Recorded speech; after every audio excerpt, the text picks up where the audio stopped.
Yeah, obviously it's great we talk about surviving and advancing, putting our 5 letters on that next line on the bracket, AKRON, and so we were able to accomplish that. We realize it's one game.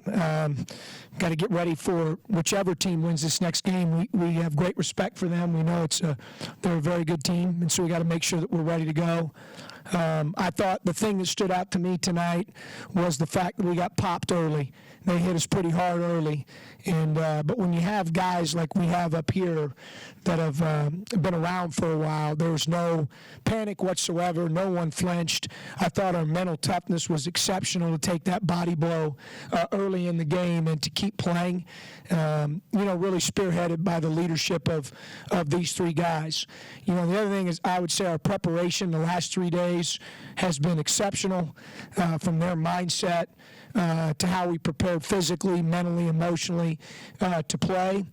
I was happy for them. I know a lot of people the last few days have been, hey, what's going on? And I knew that they would answer the bell. That's what these guys are. They're tough guys.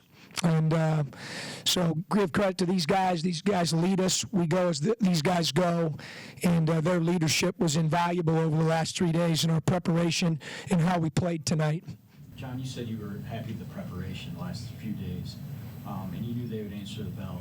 From your perspective, how did the team get right after the couple losses in the regular season? How did the group get right for this tournament? Yeah, these 3 guys.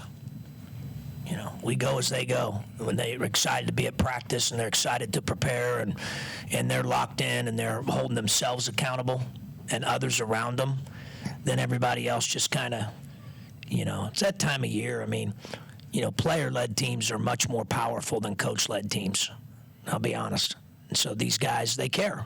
They have high care factor. They enjoy playing the game of basketball together. As Greg said, they've been through an awful lot. And I just thought they were really locked in over the last 3 days. Give all the guys credit for that and their response to these guys. I thought was really good. I thought the other thing that stood out, and I should have said this earlier, was our strength in numbers. The bench: Scott, Johnson, Thornton, Dawson, all contributed when they came in, and it allowed us to apply pressure to the ball because we could get guys blows. And when those guys step up like that, and we're rolling 8 to 9 deep, that's when we're at our best. John, you've been through a ton of these MAC tournaments and all that. In fact, I was looking at, I think in 2010 was when you upset Kent. That Kent's victory that's the biggest since a 1 versus 9 or whatever. Since that, what are coaches feeling like with how anything can happen in this tournament? Just conference tournaments are that way, Terry. I mean, they're that way. I mean, they just are. I mean, and you sometimes. I know you guys think, man, that's coach speak or whatever, but it's reality. I mean, every team is 0-0 coming into this.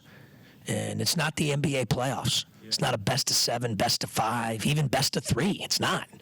Whoever plays the best that night, wins. I remember in 2010, Terry, it was in Ohio, we were playing Georgetown, and we won the game, and the game was over, and a guy from the Washington Post said, Coach, you guys made, and I can't remember the number, I think it was like 16 or 17 threes. If you played them again tomorrow, could you do that again? I said, well, I don't know, but we did it today. I think it was just kind of the point I'm making, it's a one-game deal. It's who plays best that day is going to, advance. I was just proud, win or lose, of their resiliency, their toughness, the way that they prepared.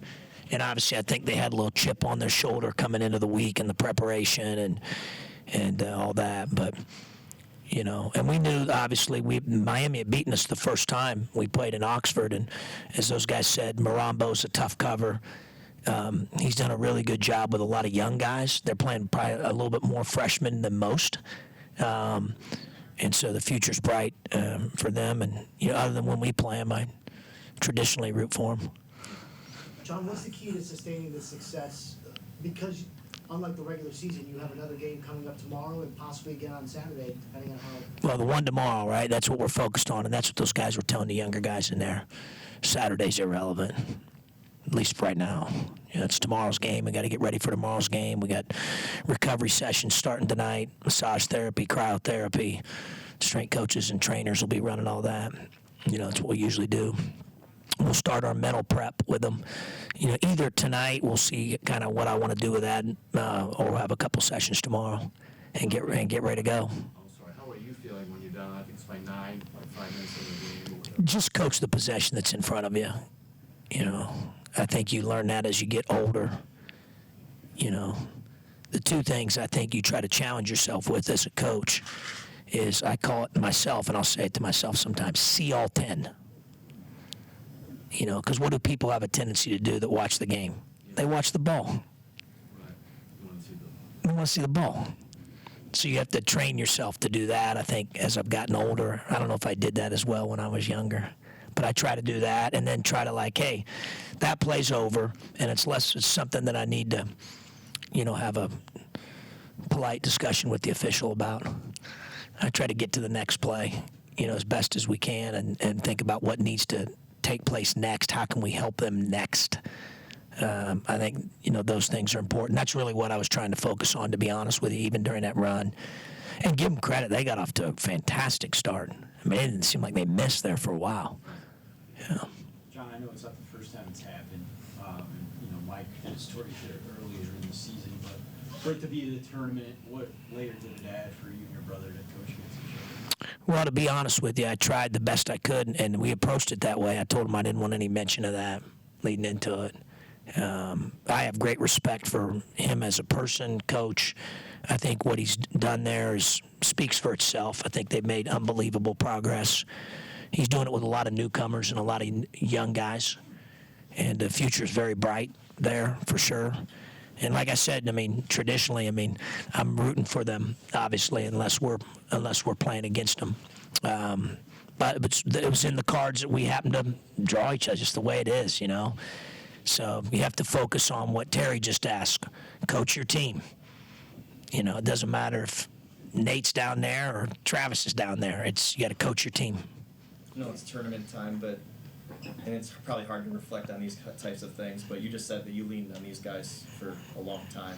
It's not traditionally, now at least, for these guys to stay at schools, and you've been around Greg, Ali, Enrique, your seniors for a long time. Just how important is that to team culture in college basketball these days, and how much can that propel you in a situation like this? Well, it's huge, right? It's the different environment we're in now. I think we all know that. That's what you're alluding to, whether it's transfer portal, NIL. There's so many things that are different from when I started. And it's very rare to have guys like Ali's been with us 4 of the last 5, Dawson 5, Freeman 5, Tribble 5. It's just unique. It really is. We said we were going to enjoy the group when we got together at our preseason culture meeting. We go through different things, goals, all the different things that we want to accomplish as a group. And I think for the most part, they've done that. It's every year's so different, and you just got to run your race. Did we think that Ali was going to be out the first 8 games? No. Did we think Nate Johnson was going to miss 11 games? No. Sammy missed a game against BD was at Central, and then GT missed a game against Kent. That's not, that's not like the season starts and, hey, that's what we hope that happens. Every team has stories like that. You have to run your race, the one that's in front of you, and it's very unique to each team.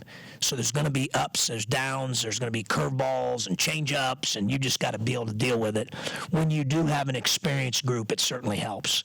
And, these guys they care about each other first and foremost. They love each other. So, like I said, I knew that they would respond.